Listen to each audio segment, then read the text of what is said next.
It's all over the place. We're out here on the edge. First shot, 25-mile-an-hour wind. Tell you what, that's a tough shot. Here's a scenario. We just got back from a trip to Australia, and we went down to do a trade show and meet some business partners down there, and also do some hunting, of course. When we got down there, we had an opportunity to go help a rancher cull out a bunch of pigs and some nuisance deer. You know, they were just cleaning up his pastures for him. So we didn't allow ourselves enough ammo for this hunting trip, and you know, 2 or 3 days into it, we were out of bullets. Lucky enough that there's some good factory ammunition down there. We ended up picking up some Hornady super performance ammo with the 150 grain SST, 152 grain SST. Problem is, our turret did not match that ammunition. It's set up for our Gunwerks ammunition with those target style bullets in there, those hollow point boat tails.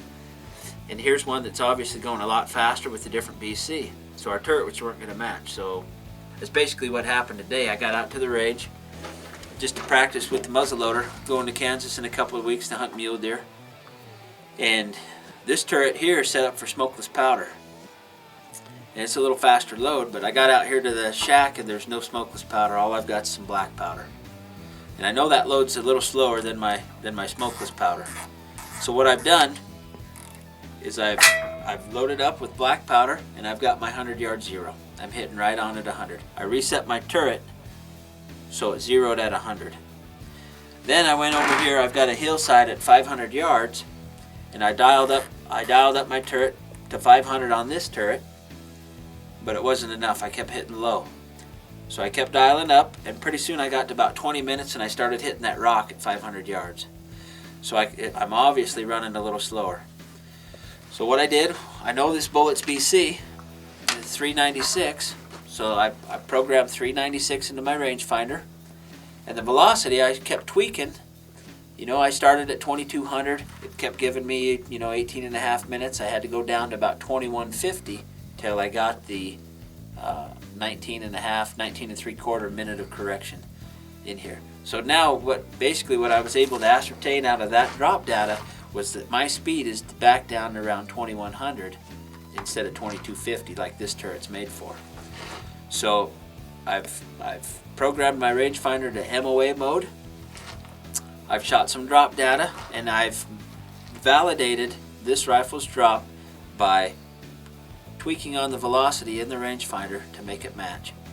So basically I have a MOA turret on here that I'm going to use. I've been able to determine that my muzzle velocity is down to around 2150 just by shooting this drop data.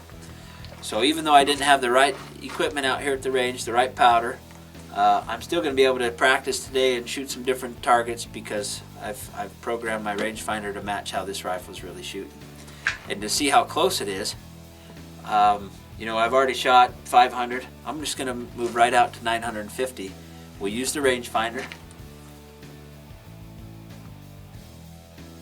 Got a target at 952, and it says I'm going to have to dial 56 minutes to get there. So hit the zero stop. So all the way around once is 20 minutes. Go again, that's 40. 10 more, that's 50. And then 6 more. That's 56 minutes. That should put me right on at 950, which is actually a pretty tough shot. We'll give it a go, see what happens.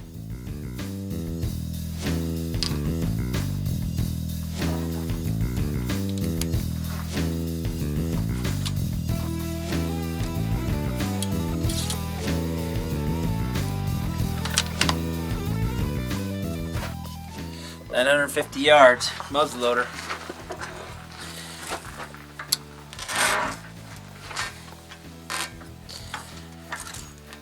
"56 minutes, basically at 1,000 yards, that'd be 560 inches of drop. We're a little less than that because we're not quite 1,000.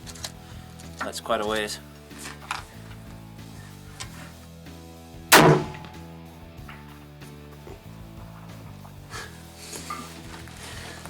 I think I hit the bullseye.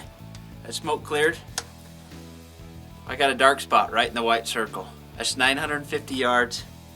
That's without a ballistic turret that matches. I mean, that was just shooting some data, plugging it into the rangefinder. First shot, I hit a bullseye at 950 yards with my muzzleloader. I think I'm going to try it one more time. Let's try it one more time. Make sure it wasn't lucky.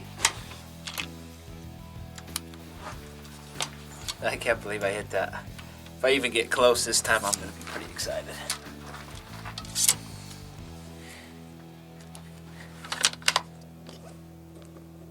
Probably hold 6 minutes on this one.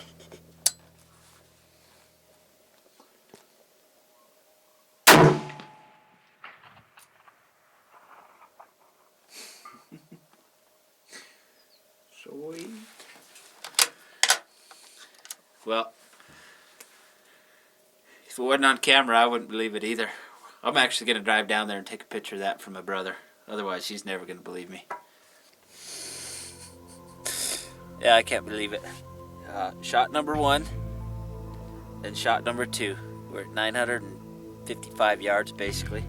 That's with my 50 cal muzzleloader, running no muzzle brake. I didn't have the right powder this morning. I had the right bullets, and I had my rangefinder, and I had the right turret. What could have been a wasted drive out to the range, I was able to do some quick calculations, shooting some additional drop data, programming it into my rangefinder, and then making use of the MOAs on my turret to dial up to this range and hit this type of target with this type of group. I'm pretty excited. Basically what I did was I took a real tough shot and I made it real easy using our rangefinder.